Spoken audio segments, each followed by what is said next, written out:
Welcome, my dear students and audience.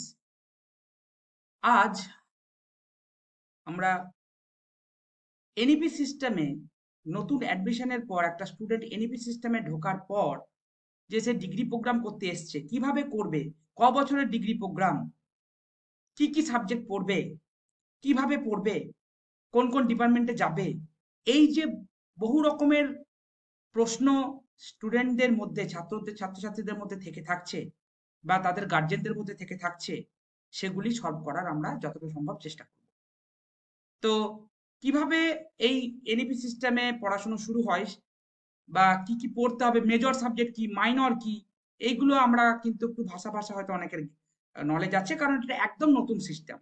আমরা যদি দেখি একটু ইভলিউশনটা, যে আগে আমাদের under graduate system annual system ছিল, বাৎসরিক সিস্টেম ছিল, সেখানে পার্ট 1 2 বছরের এবং পার্ট 2 1 বছরের ছিল। পরবর্তীকালে পার্ট 1 পার্ট 2 পার্ট 3 হলো 1 বছর 1 বছর 1 বছর করে। এরপরে এলো আমাদের সিবিসিএস সিস্টেম বা choice based credit system, 2017-18 academic session থেকে চালু হলো, যেটা ছিল কিনা সেমিস্টার সিস্টেম, মানে 6 মাস অন্তর অন্তর, জুলাই থেকে ডিসেম্বর সেমিস্টার 1-3-5 এবং জানুয়ারি থেকে জুন সেমিস্টার 2-4-6। বর্তমানে আমরা সিসিএফইউপি সিস্টেমের আওতায় আছি, যার ফুল ফর্ম হচ্ছে curriculum and credit framework for under graduate programs. এটাও কিন্তু সেমিস্টার বেসড প্রোগ্রাম, সেমিস্টার পদ্ধতি এটা, এবং এটা 2023-24 সাল থেকে, মানে গত বছর থেকে শুরু হয়েছে, এটা সেকেন্ড ইয়ার, এবং এটা অ্যাজ পার এনইপি 2020 এই রুলস ওয়াইজ কিন্তু education policy, new education policy wise চলছে। এটাও সেমিস্টার পদ্ধতি। এইখানে গ্র্যাজুয়েশন প্রোগ্রাম বা ব্যাচেলার ডিগ্রি করতে গেলে কোনো একজন ছাত্র 3 বছরেও করতে পারে, 4 বছরেও করতে পারে, এবং জুলাই থেকে ডিসেম্বর একই রকম সেমিস্টার 1-3-5 এবং 7, আর জানুয়ারি টু জুন সেমিস্টার 2-4-6 এবং 8, এইভাবেই কিন্তু চলবে। এবারে এই সিসিএফইউপি এই যে সিস্টেমটা, যেটা এনইপি 2020 আন্ডারে আছে, এখানে আমাদের একটি সাবজেক্ট, মেন সাবজেক্ট নিতে হয়। যেমন আগে অনার্স সাবজেক্ট নেওয়া হতো, এখানে ঠিক অনার্সের ইকুইভ্যালেন্ট, আগে থেকে এটাকে অনার্স বলবে না, এই মেন সাবজেক্ট, সেটাকে মেজর সাবজেক্ট বলছে। মেজর সাবজেক্ট যদি কোনো একটা সাবজেক্ট নেয়, এখানে দেখানো হয়েছে botany as a major subject নিয়েছে। এই মেজর সাবজেক্ট 3 বছরেরও নেওয়া যায়, 4 বছরেরও। ব্যাপারটা কিরকম একটু, 4 ইয়ার বোটানি মেজর এবং 3 ইয়ার বোটানি মেজর, মানে কোনো একটা ছাত্র যদি 4 বছরই পড়াশোনা করে, যাকে আগে অনার্স বলতো, 3 বছরের অনার্স ছিল, এখন এটা 4 বছরের অনার্স হচ্ছে, আমি আসছি, তাহলে কোনো একটা ভালো ছাত্র সে যদি বটানিকে মেজর হিসাবে নেয় এবং যদি সে চান্স পায় 4 বছরের জন্য, তাহলে তাকে বলবে 4 ইয়ার বোটানি মেজর বা 4 ইয়ার মেজর ইন এনি সাবজেক্ট। আবার আগে যারা জেনারেল স্টুডেন্ট পড়তো, সেটাকে এখন নতুন নাম দেওয়া হয়েছে 3 ইয়ার মেজর, সেটা যে কোনো সাবজেক্টই হতে পারে, এখানে আমাদের 3 ইয়ার বোটানি মেজর দেখানো হয়েছে। তাহলে 4 ইয়ার বোটানি মেজর এবং 3 ইয়ার বোটানি মেজর, যেহেতু এটা সেমিস্টার পদ্ধতি, আগেই বললাম, প্রথম বছরে 2টো সেমিস্টার, দ্বিতীয় বছরে তারপরে 2টো, এইভাবে চললো।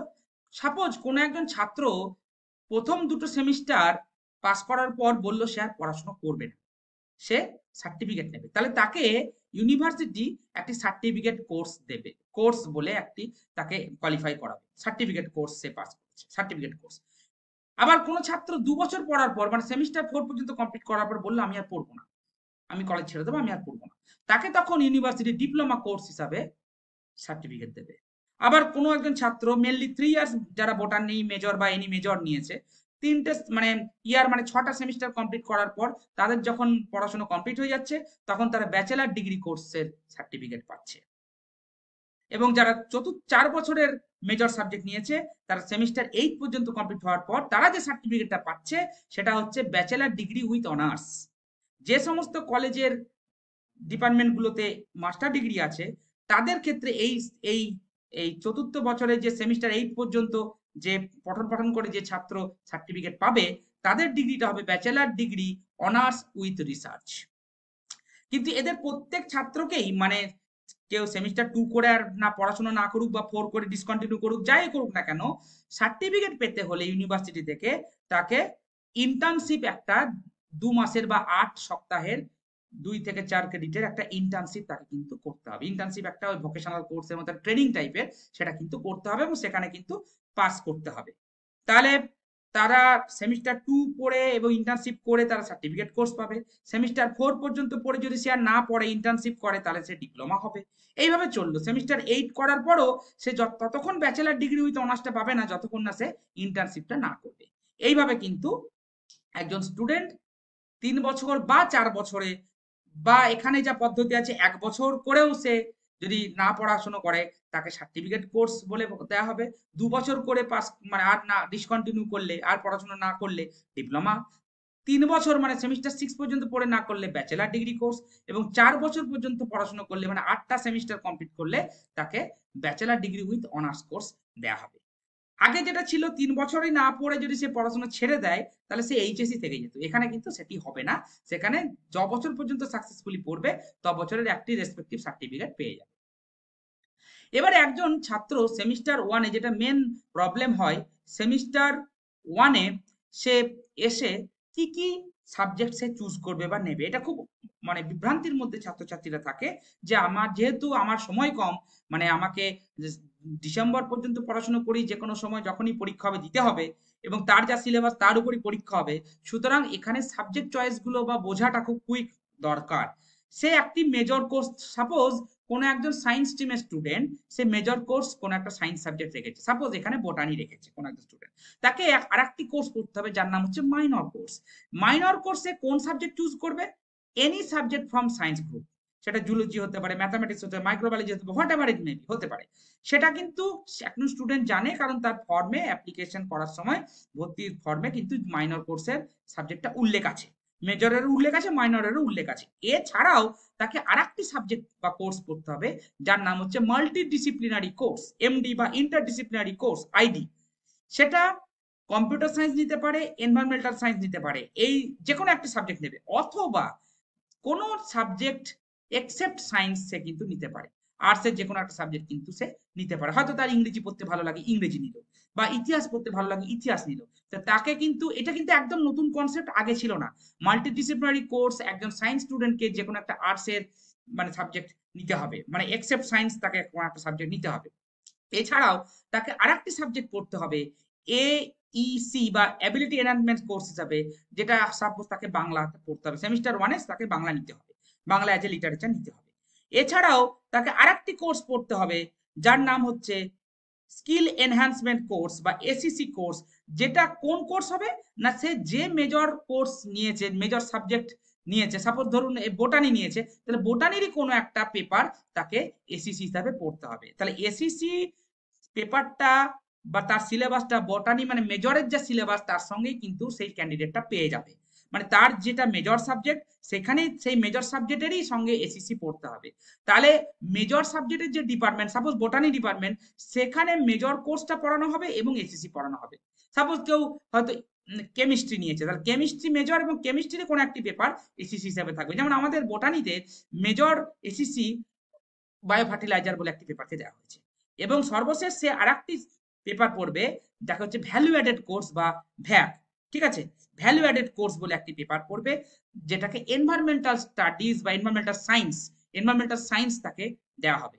সেমিস্টার 1-এ সে কিন্তু এনভায়রনমেন্টাল সায়েন্স পড়বে as value added course.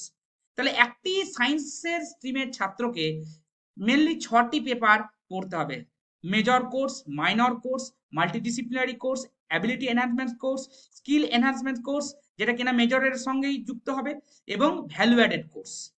Similarly একজন আর্টসের স্ট্রিমে ভর্তি হওয়া স্টুডেন্টকে তাকেও 6টি সাবজেক্ট বা 6টি মানে ডিসিপ্লিন মানে 6টি মানে কোর্স পড়তে হবে। যেমন উদাহরণস্বরূপ কোন একজন ইংরেজিতে সে মেজর নিয়েছে, ইংরেজি মেজর সাবজেক্ট, তারই তাহলে স্কিল এনহান্সমেন্ট কোর্স ইংরেজিরই কোনো একটি পেপার হবে যেটা অলরেডি সিলেবাসে দেওয়া আছে, এসিসি। মাইনর কোর্স কি করবে? কোন একজন আর্টসের স্টুডেন্ট যেহেতু মাইনর কোর্স, আর্টস বাদে যে কোনো মানে আর্টসেরই কোনো একটি কোর্সকে তাকে কিন্তু মাইনর কোর্স নিতে হবে, হয়তো বাংলা বা ফিজিক্যাল এডুকেশন বা ফিলোজফি যাই হোক না কেন। তাহলে মেজর কোর্স একটি নিল, তারই মানে গোত্রের মানে সে যদি আর্টসের স্টুডেন্ট হয় আর্টসেরই কোনো একটা সাবজেক্টকে মাইনর নিতে হবে, সে মাল্টিডিসিপ্লিনারি কোর্স পড়বে। মাল্টিডিসিপ্লিনারি কি হবে? এক্সেপ্ট আর্টস, এই এক্সেপ্ট আর্টস গ্রুপ, মানে সে সায়েন্স গ্রুপ থেকে নিতে পারে, এক্সেপ্ট আর্টস গ্রুপ। এছাড়াও কম্পিউটার সায়েন্স বা এনভায়রনমেন্টাল সায়েন্স নিতে পারে। আমি আগেই বলেছি এই দুটি মানে সাবজেক্ট যে কোনো ডিসিপ্লিনের ছেলেরা কিন্তু নিতে পারে, কম্পিউটার সায়েন্স এবং এনভায়রনমেন্টাল সায়েন্স। বা অথবা কি মানে সে যে কোনো সায়েন্স গ্রুপের কোনো একটি সাবজেক্ট নিতে পারে, হয়তো বোটানি বা ফিজিক্স নিল ইংরেজির ছেলেটি। এছাড়াও তাকে বাংলা তো পড়তেই হচ্ছে AEC হিসাবে, আর ভ্যালু অ্যাডেড কোর্স তাকে এনভায়রনমেন্টাল সায়েন্স নিতে হচ্ছে। সিমিলারলি একজন কমার্সের স্টুডেন্ট কি নেবে? সেমিস্টার 1 এসে ভর্তি হয়েছে, কমার্সের একটা মেজর কোর্স ফাইন্যান্সিয়াল অ্যাকাউন্টিং নিল, তার সঙ্গে কমার্স গ্রুপেরই একটি মানে পেপার কি সাবজেক্টকে মাইনর নিতে হবে, suppose business mathematics and statistics নিল।